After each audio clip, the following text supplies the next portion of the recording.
next 48 hours are set to bring change for employees at SA Express and SAA.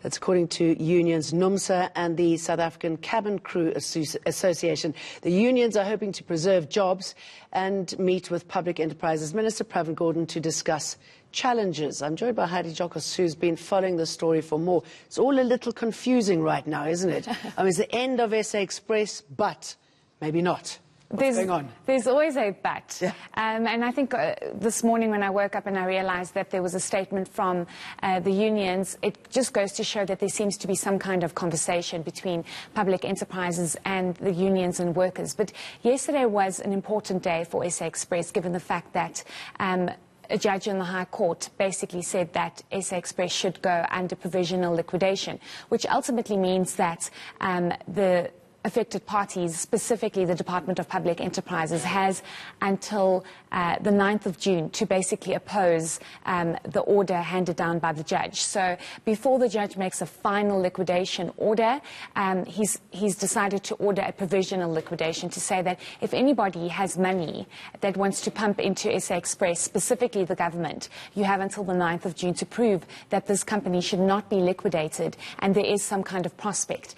The argument from the business rescue practitioners, specifically around SA Express, is the fact that there is no hope because government has not put in post-commencement funding. The airline went into business rescue in February and they didn't receive a cent in terms of post-commencement funding, which they need for the business rescue process to be implemented. So unions are saying in the next 48 hours we will possibly hear something. We aren't entirely sure what that is, but it seems as though from the statement that they've sent, there's a conversation about a possible new airline, a profitable one, a viable one. This is something that's been put out there even by Finance Minister Tito Mboweni to say that perhaps out of the ashes of the old airline there will be a new airline that will emerge. So the details aren't very clear, but there seems to be some prospect from unions to say we are having a conversation, it is an important one, and there seems to be some progress in terms of a future plan to save the jobs at both airlines. Which is quite extraordinary because the government said no to that bailout money and now they're talking to Pravin Gordhan, so you wonder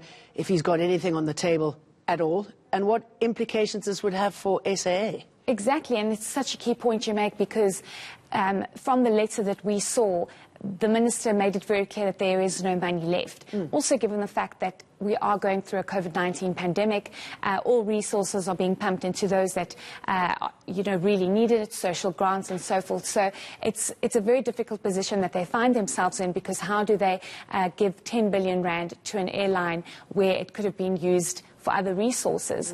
But of course the minister has to weigh up his options and see whether or not he can stretch some resources. But SAA is probably going to have some news by Friday, given the fact that government, business rescue practitioners and unions decided last week, Saturday, that they are going to extend this proposal that needs to be signed by workers. It was supposed to be signed by Tuesday. They've extended it to Friday to say that whoever has a plan, a proposal, questions, whatever it might be, have until Friday to make that decision. And then perhaps they'll decide whether or not they're going to wind down the airline or whether they're going to also liquidate SAA. But from the statements we're seeing, I mean, everybody's saying we're talking, we're having a discussion. It's very unclear at this stage what kind of conversation is going to be had and also what plan is going to put forward without any kind of resources or money. It's like our very own Brexit, isn't it? It's just keep running on and on and on. Yeah, I know my eyes are just popping out every time there's a statement sent out. Heidi, thank you. Sure.